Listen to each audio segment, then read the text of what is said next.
Hi everyone, welcome to Shivshakti channel. Please subscribe my channel, like my videos, please support my channel. ఈ రీడింగ్లో మీ person late night thoughts చూద్దామండి. ఇక్కడ చూడండి, 2 of Wands.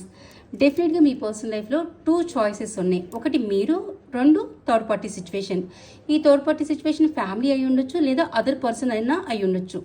And ఇక్కడ judgement, queen of swords, justice, wheel of fortune.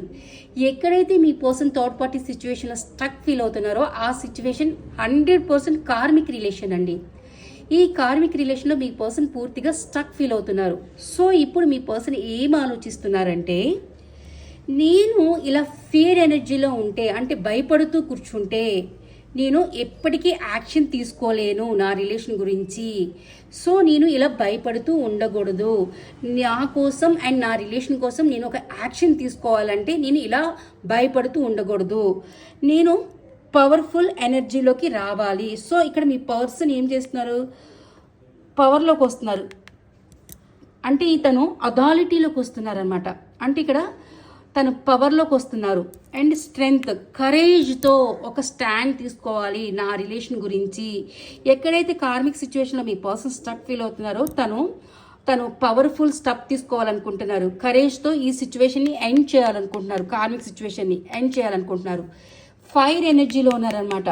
So ఎక్కడైతే తను stuck అయి ఉన్నారో తనలో ఉన్న ఫియర్ని ఎండ్ చేసి ఒక కరేజ్తో, అథారిటీతో పవర్ఫుల్ స్టెప్ తీసుకోవాలనుకుంటున్నారు. కార్మిక్ సిచ్యువేషన్ని ఎండ్ చేయాలనుకుంటున్నారు. అండ్ ఇంకొకటి చూడండి, ఎండ్ చేసి మీ పర్సన్ మీకు తన లవ్ ప్రపోజల్ని ఇవ్వాలనుకుంటున్నారు. ఓకేనా? ఇక్కడ queen of wands and king of wands, ఇక్కడ జంట పేరు వచ్చారు ఇక్కడ. సో వీళ్ళ మధ్యలో ఎవరు వచ్చారు? ద హై ప్రిస్టెస్ వచ్చారు. ఈ హై ప్రిస్టెస్ మదర్ అయి ఉండొచ్చు, సిస్టర్ అయి ఉండొచ్చు, వదిన అయి ఉండొచ్చు, ఎవరైనా అయి ఉండొచ్చు.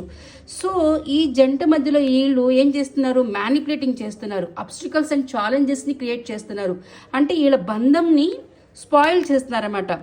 మ్యానిపులేటింగ్ చేయటము, అబద్ధాలు చెప్పటము, అన్ని విషయాలు దాచిపెట్టడము, అండ్ ఇక్కడ అబ్స్టికల్స్ అండ్ ఛాలెంజెస్ని క్రియేట్ చేస్తున్నారు. అంటే వీళ్ళిద్దరిని దూరం చేయాలని వాళ్ళు ప్లాన్ చేస్తున్నారు.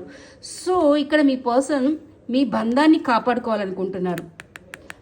మ్యారేజ్, ద హెరోఫెంట్, బంధాన్ని కాపాడుకోవాలన్నారు. ఎవరి వల్ల అయితే ఈ రిలేషన్లో మ్యానిపులేటింగ్ చేస్తున్నారో, ఆబ్స్టికల్స్ అండ్ ఛాలెంజెస్ని క్రియేట్ చేస్తున్నారో వాళ్ళనే మీ పర్సన్ ఎండ్ చేసి ఈ రిలేషన్లో రీబర్త్లోకి రావాలనుకుంటున్నారు. ఓకేనా?